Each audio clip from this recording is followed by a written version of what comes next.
It's not always easy to understand how or why bad things happen to good people. But what is clear is that it happens much too often in the world that we live in. We can evaluate a tragic story all day long, but in the end, will we be happy with the results? Maybe. I guess we just have to start from the beginning. The scene fades in to reveal the early morning of September 25th, 1996. At McCullough Hyde Hospital in Oxford, Ohio, Arthur and Belinda were expecting a gift. September 25th, 1996. You were a scheduled C-section. You were born about 6:45 in the morning. 4 members of a beautiful, happy family. Arthur, Belinda, Jessica, and Katie. All seemed well, but a story can go wrong very quickly. In the silence of the country night, the sound of a gunshot changed the lives of so many people, especially the happy family of 4. Your dad's friend Andrew had been there all day. They'd been playing video games. And it was time for him to take Andrew home, but you refused to put your shoes on, which was your one thing, oh my God, your one way to control every scenario you had, because you were not dealing with your dad and I's separation. You wouldn't put your shoes on, so your dad asked Andrew, what should I do? And Andrew said, leave her ass here. So they put Jesse and Andrew's girlfriend's daughter in the van, and they started down the road, and they left you in the house alone. You were 5. The house is out in the country.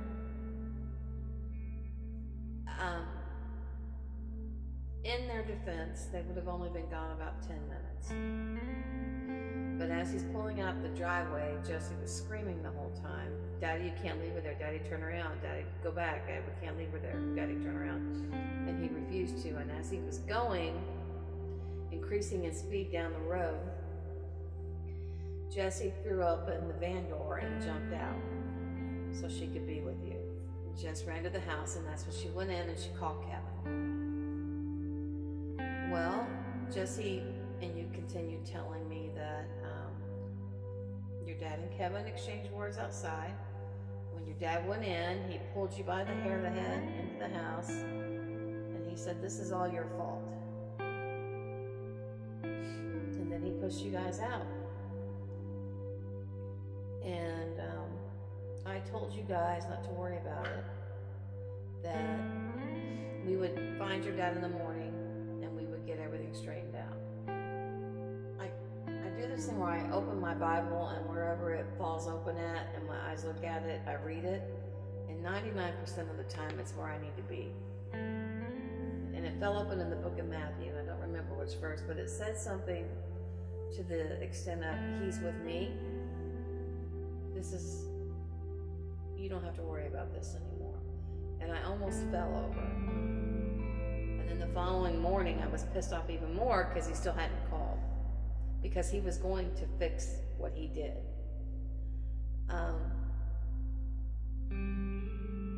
And I left him another message, and then we went to church. And then Tom Schwagman went and got me out of church and told me that I already died. Tammy called me the morning that Mom and Mr. Mick found your dad. And I remember her telling me on the phone, she said, our brother died, man. And I kept thinking it was her brother, Tony. And I was like, oh, Tammy, I'm so sorry for you and Tommy. And she's like, no, not my brother, your brother.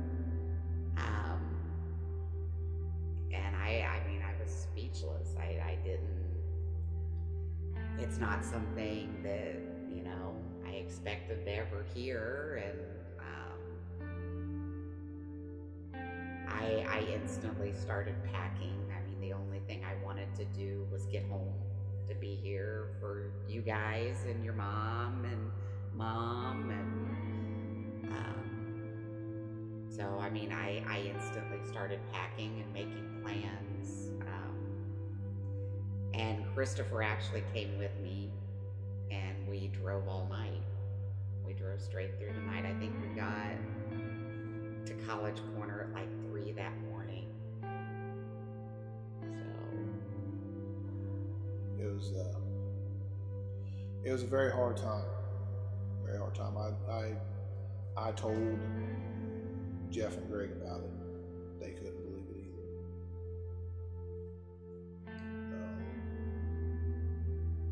You girls, of course, he was over at Mom's house, and that's when your mom told you guys. I don't think you really understood quite yet what happened because you're so young. I don't think Jessie did either. She kind of did. She started crying, but it was a really rough time for all of us. Soon I found that I became angry for barely any reason at all. It was like I had forgotten every single moral that my parents had taught me. I was only 6, but I still had been taught morals. I just didn't even want to listen to them anymore. I wanted to do what I wanted. If someone told me to do something other than what I wanted, I wasn't going to listen, but I knew that I was doing something wrong. And yet I still screamed at my mother. I yelled words that were terrible, called names that were awful, and I knew it was wrong. And I knew I should have cared, but I didn't care. I wanted to care. I wanted to care, but I didn't. Susan Millade, your therapist, said we need to start watching you for bipolar disorder. And I was like, what do you mean? So she recommended I read a book called The Bible, and I did. And there's charts in there, so I made all these charts. And all your teachers had one of these charts. And Irma had one of these charts. And I had, and anything you did that day is just check, check, check, check, check, check, check. Oh, that many things? Oh, probably 100 things. Oh, my God. Well, I'm proactive, not reactive, right? Yeah. So, I kept track of all this stuff. And you were meeting with Susan twice a week, and she was doing the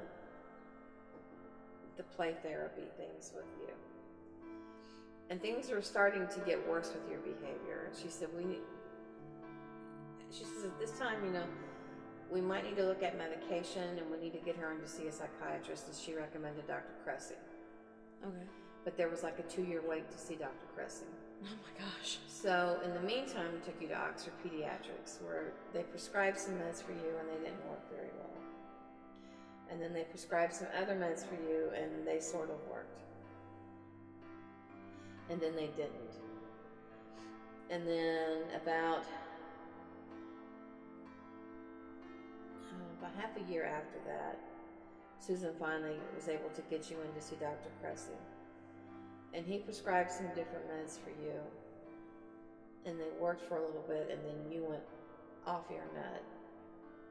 10 minutes after you were throwing scissors and complete mess, you were this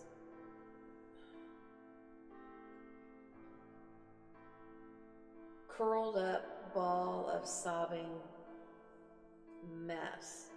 That's that had bipolar to, disorder. yes, that had to be Bipolar. consoled. And it was one or the other. That's the thing about bipolar. There's not a lot in the middle. But when it was in the middle, be very gentle and sweet and kind and nurturing and such a caring individual. Just beautiful. I like those moments a lot. No, I imagine you would like me screaming and throwing scissors at you more. Yeah. My life was chaotic. And then eventually I started to take a turn for the dark side. I I wasn't simply angry anymore. I was depressed. I wanted to give up. I felt like the world would be so much better without me. So why should I have even cared about what people had to say if they clearly didn't want me there? Why would I care if everyone seemed to hate me? But I couldn't help but wonder, did they really hate me? Was it true? There were times when it seemed like it wasn't. There were times when it seemed like it was. My family tried to help me along the way by putting me into programs like Girl Scouts. Okay, what were some of the changes you saw in me specifically when I started to be part of Girl Scouts? I noticed, just being able to come out and strengthen leadership skills. You know, we always tried to let you guys have opportunities where you could practice that even at a young age, whether it's voting on trips or planning meals or, whatever. That's probably you've always been kind of a leader. So that's one thing that I think I noticed right away is that, your leadership skills kind of just blossomed out. When you started, you had all this other stuff going on. Your experience would have been, I think, a more fulfilling one had all that other stuff not gone on. That being said, Girl Scouts allowed you to do different things that you wouldn't have normally gotten to do. It put you in situations where the one big thing that I really pushed you on was you have to figure out how to make it work. You have to be able to assimilate into groups of people and function within some sort of rational parameter. And the Girl Scout stuff kind of helped you with that, I think. While things like that helped me, I couldn't run from the fact that I always felt like there was no escape. Everywhere I turned, there were hateful people bullying me, or people that were telling me that something was wrong with me. It felt like my world was surrounded by darkness. I just wanted to end everything. I wanted to leave everyone behind and finally be with my dad again. Because I missed him. But I couldn't take my life because all I could think of was how my dad's death affected my family. I just wanted to see a light at the end of the tunnel. But it felt like no matter how far I ran, it would never be there. I would never see any light.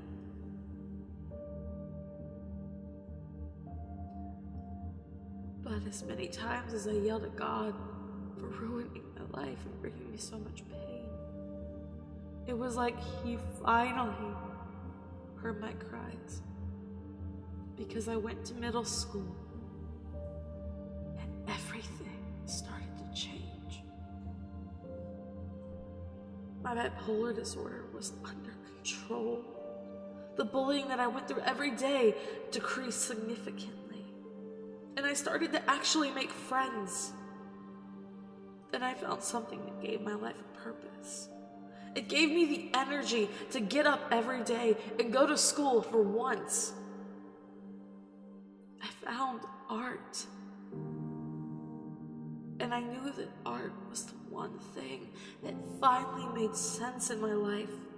I was good at it. I was really good at it. And I loved doing it. You were at peace, very content. It was for you, whether it was art, whether it was music, any type of those arts. And I mean, you kind of dabbled in a little bit of it all. I can remember jewelry making and clay, and you were always exploring some form of art. And we did a lot of that in Girl Scouts, so maybe that piqued your curiosity in a lot of that. But when you were drawing or singing, you were just content and at peace.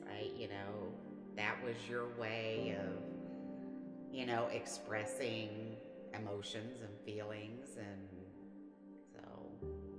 Okay, pictures that you had painted for me. One was a waterfall, it was beautiful, and the other one was like it was orange and what do you call it? It was watercolor. It was like a Yes, watercolors. It was very pretty. Those she gave to me when she was very young. Then she started writing short stories. They were very good too. And then she started drawing beautiful stuff.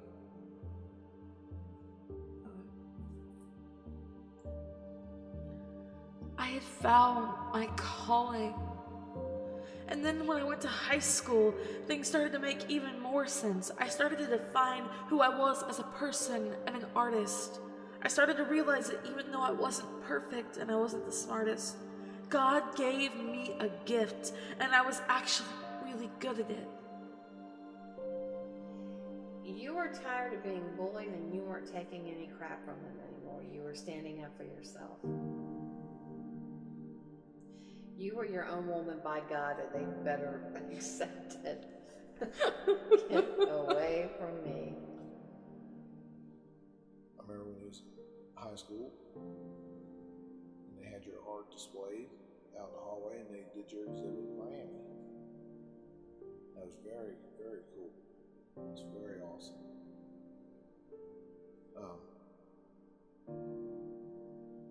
I was just very impressed with all your artwork, even when you did your senior exit, your teachers talking about how you was like a star pupil,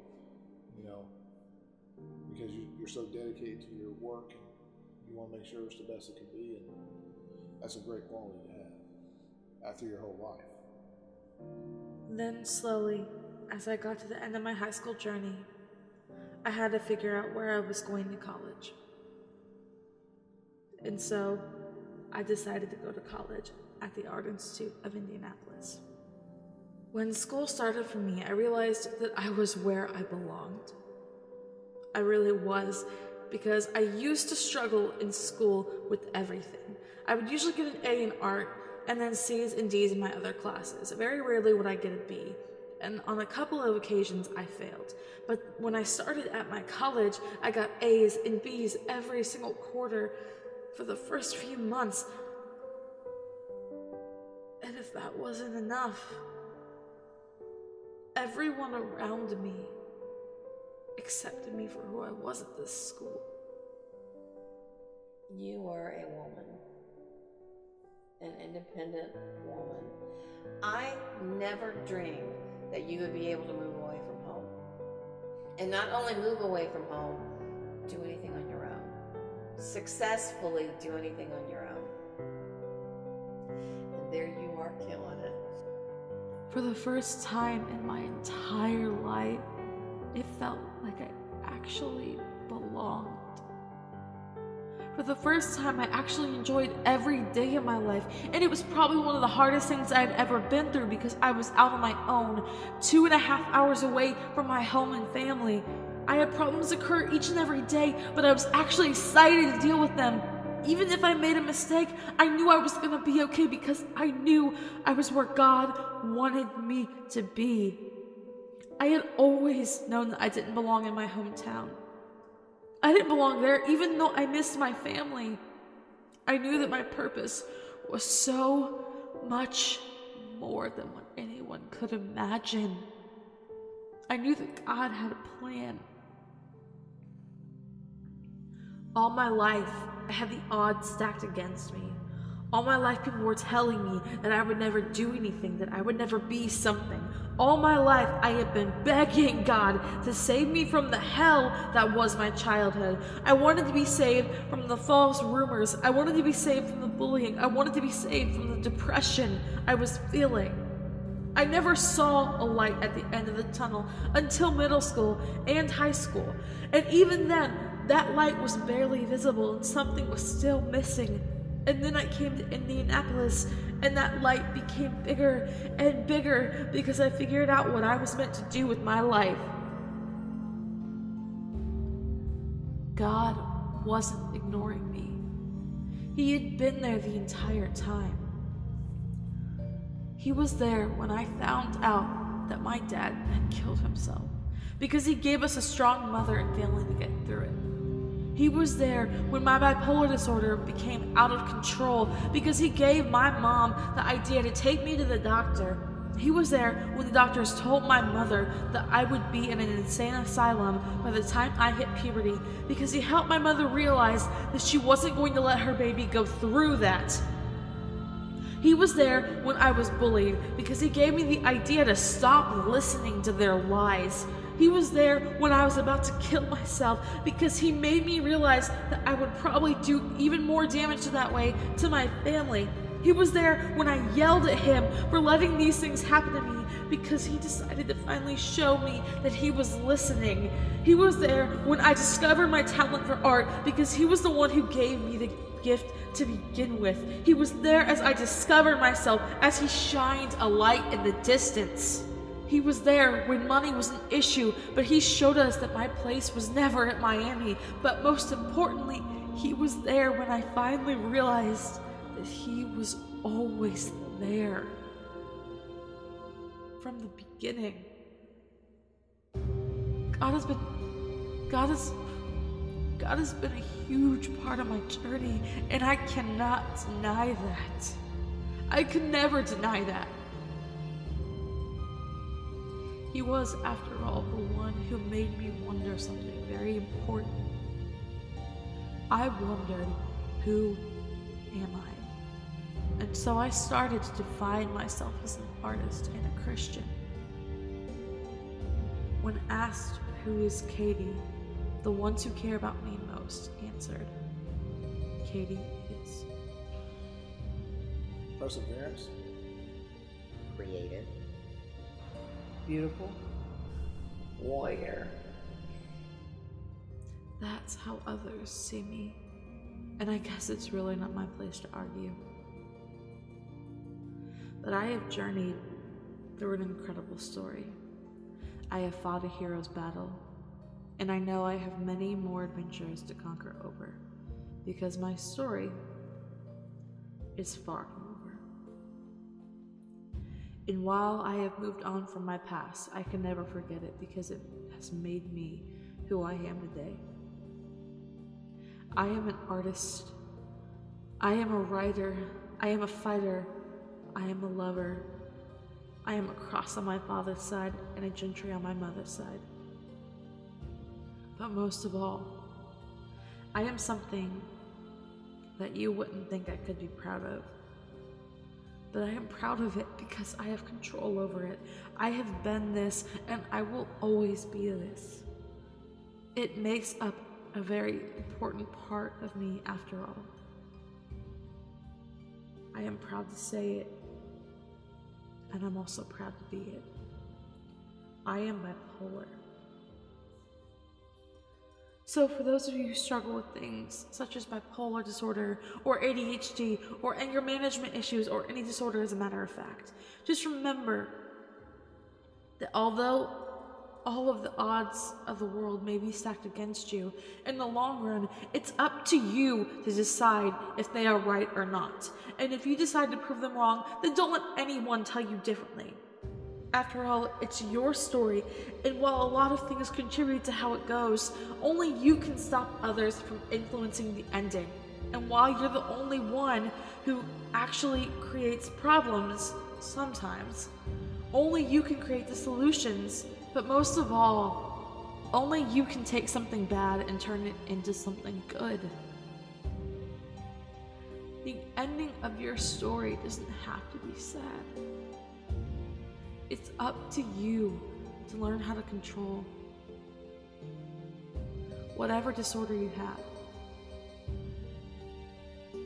Because you will always have it.